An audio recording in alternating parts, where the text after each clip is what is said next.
In our last video, we traveled along the Florida Forgotten Coast on our way to Manatee Springs State Park near Chiefland, Florida. Today, we head to Lake Louisa State Park near Orlando.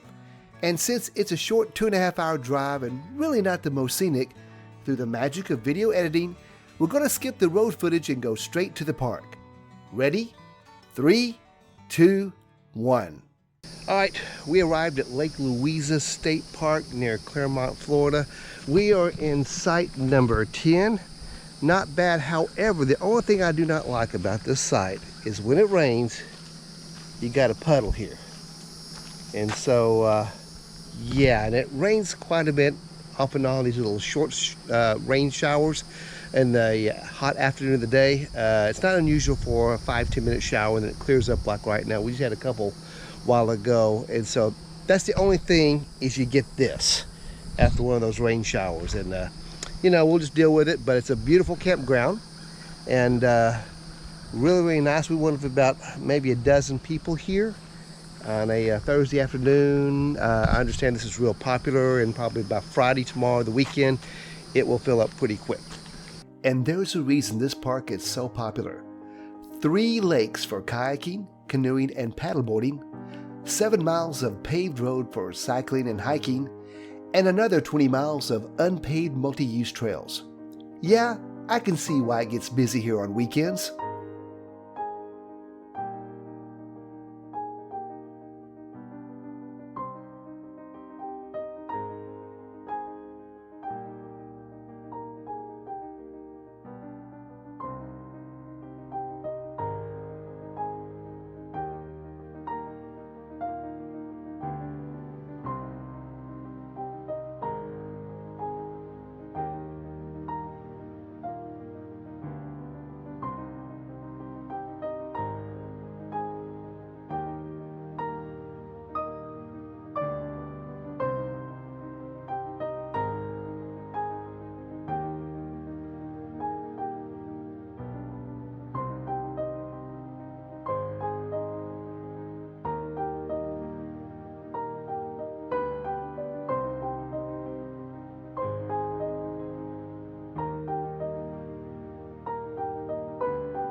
It's time to head up the road a bit to Lakeridge Winery outside of Clermont, Florida.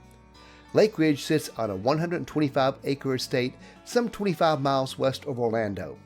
The wines are exclusively made with muscadine grapes, considered the super grapes of the South. We got to go on a tour to find out what exactly goes on in making of these fabulous wines. And after the tour, we were treated to a tasting. And yes, we picked up a few bottles to take home, as these wines are not available in Texas.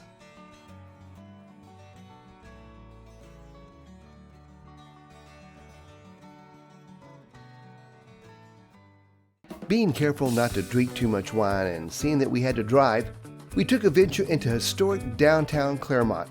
This picturesque part of the city provides a variety of unique retail shops, restaurants, and businesses. It's a great place for an evening stroll after dinner. And Olaf got to meet a few new friends as well.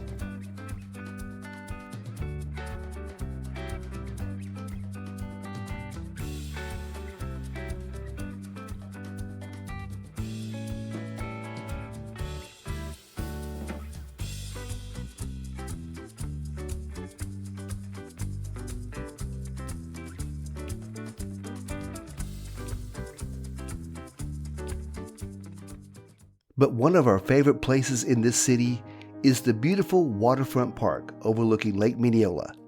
My understanding is this place comes alive many times during the summer, especially on the 4th of July during their annual Red, White, and Boom Festival, where they have a huge fireworks display over Lake Mineola.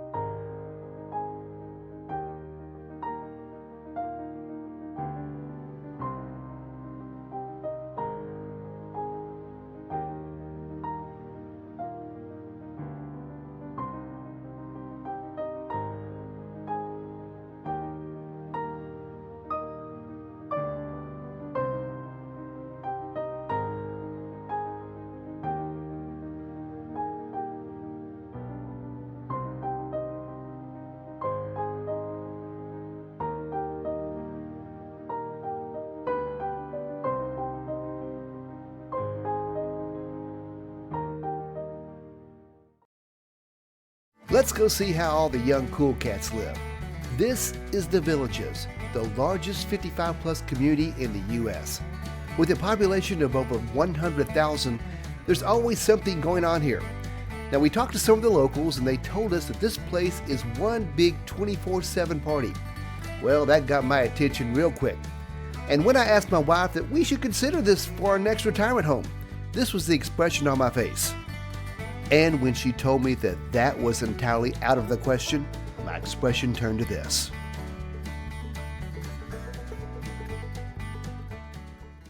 After an afternoon of partying at the Villages, it was dinner time. And to us, there was no better place than the Clermont Oyster Bar. Talk about great food and great atmosphere. Then, after getting our fill of seafood and drinks, we wanted to see the sunset.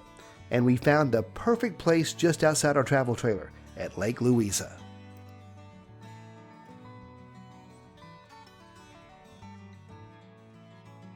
What a way to end our last day in the Orlando area. In our next video, we visit historic St. Augustine, where we drink from the Fountain of Youth. And don't ask us how it tasted. All this and more in Part 7 of our Southeast United States RV adventure. If you like our channel, be sure to like and subscribe. And thanks for watching.